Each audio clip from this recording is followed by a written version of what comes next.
Saya menyebutkan kemarin dalam hadis-hadis sahih yang dijelaskan oleh Nabi SAW tentang beberapa situasi di hari kiamat yang memberikan pelajaran kepada kita bahwa makna kalimat la ilaha illallah, makna tauhid yang diinginkan Allah Subhanahu wa taala dari kalimat la ilaha illallah itu ternyata adalah sesuatu yang sangat dahsyat, sangat luar biasa, dan akan mengamankan posisi kita di hari kiamat nanti.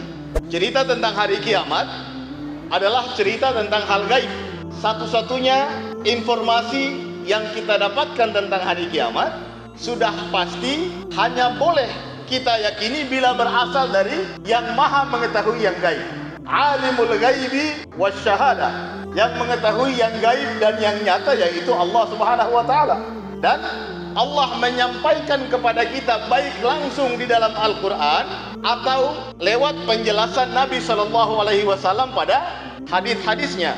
Dan apa yang Nabi sampaikan kepada kita tentang hari kiamat sudah pasti adalah bagian dari wahyu yang Allah katakan wa ma yantiqu 'anil hawa in huwa illa wahyun yuha. Yang Nabi sampaikan tentang risalah Islam ini, apalagi tentang tema yang gaib, itu tidak lain dan tidak bukan adalah wahyu yang diwahyukan kepada beliau. Jangan ada yang bilang Nabi bicara hal gaib lalu bilang enggak, itu cuman ya Nabi ingin kasih gambaran. Enggak.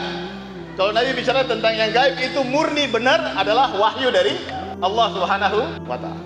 Saya sampaikan di malam Jumat yang lalu bahwa insya Allah di satu ketika kita akan bicara khusus tentang tahapan yang akan kita lewati nanti setelah kita meninggal sampai kita berada di atas sirat menuju surga. Semua berdasarkan sumber Al-Quran dan hadis. Tapi karena kita sedang bicara tentang kalimat la ilaha illallah, saya jelaskan ada bagian-bagian, ada tahapan-tahapan di hari akhir nanti yang menunjukkan kepada kita bagaimana kalimat la ilaha illallah itu sangat penting banget.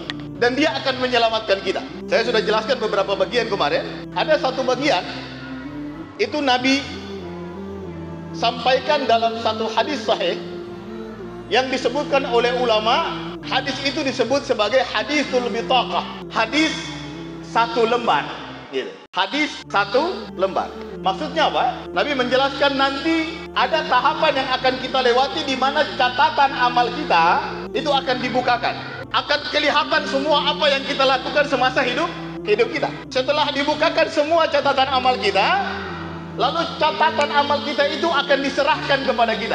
Kita ingat itu dalam Al-Quran kan? Allah bilang, فَأَمَّا مَنْ أُوتِيَ كِتَابَهُ بِيَمِينِهِ فَسَوْفَ يُحَاسَبُ حِسَابًا يَسِيرًا وَيَنْقَلِبُ إِلَى أَهْلِهِ مَسْرُورًا وَأَمَّا مَنْ أُوتِيَ كِتَابَهُ وَرَاءَ ظَهْرِهِ فَسَوْفَ يَدْعُو ثُبُورًا وَيَصْلَى سَعِيرًا. Allah katakan nanti ada saat catatan amal kita di dunia ini diserahkan ke kita.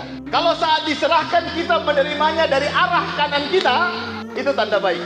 Fasawfa yuhasabu hisaban yasira. Maka orang ini akan dihisab oleh Allah dengan hisab yang ringan. Akan dievaluasi oleh Allah dengan evaluasi yang ringan. Wa yanqalibu ila ahlihi masrura. Dan dia akan kembali. Allah kembalikan dia kepada keluarganya dalam keadaan bergembira. Dia senang. Tapi siapa yang Allah beri catatan amalnya dari arah belakangnya, fasawfa yad'u subura wa yasla sa'ira. Maka dia akan berteriak ketakutan karena dia tahu itu tanda celaka, tanda tidak baik. Wa yasla sa'ira, dan dia akan masuk sa'ir, neraka. Nah, saat sebelum catatan itu diserahkan, pada saat itu nanti dibuka dulu tuh amal-amal yang kita lakukan.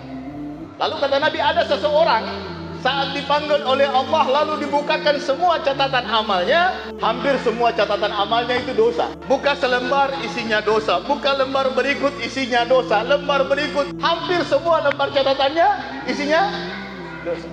Dia sudah pesimis duluan. Ya kira-kira dalam hatinya, apalagi ini semua isinya dosa. Lalu tiba-tiba setelah dibuka semua lembaran amalnya, ada satu lembar tersisa. Dia udah pikir saya selesai, ini semua dosa. Ternyata tersisa satu lembar. Begitu dibukakan, ada satu kebaikan di satu lembar terakhir itu. Kebaikan itu apa, bapak-bapak dan ibu-ibu sekalian dan dirahmati Allah? Kebaikan itu adalah tauhid. adalah kalimat la ilaha illallah. Satu nama hari kiamat itu disebut yaumul mizan. Amal kita itu akan ditimbang. Jadi semua keburukan tadi ditaruh di satu daging, timbangan gitu ya. Taruh di satu sisi, ini berat semua nih, ini sudah berat. Dan dia sudah pesimis. Tapi begitu ketemu satu lembar yang hanya ada kalimat la ilaha illallah, itu kebaikan yang dia punya.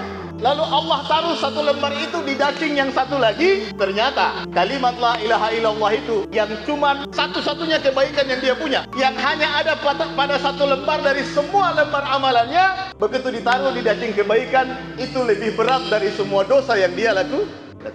Dan dengan itu Allah rahmati dia. Bapak Ibu bisa bayangkan bagaimana kalimat la ilaha illallah itu punya peran.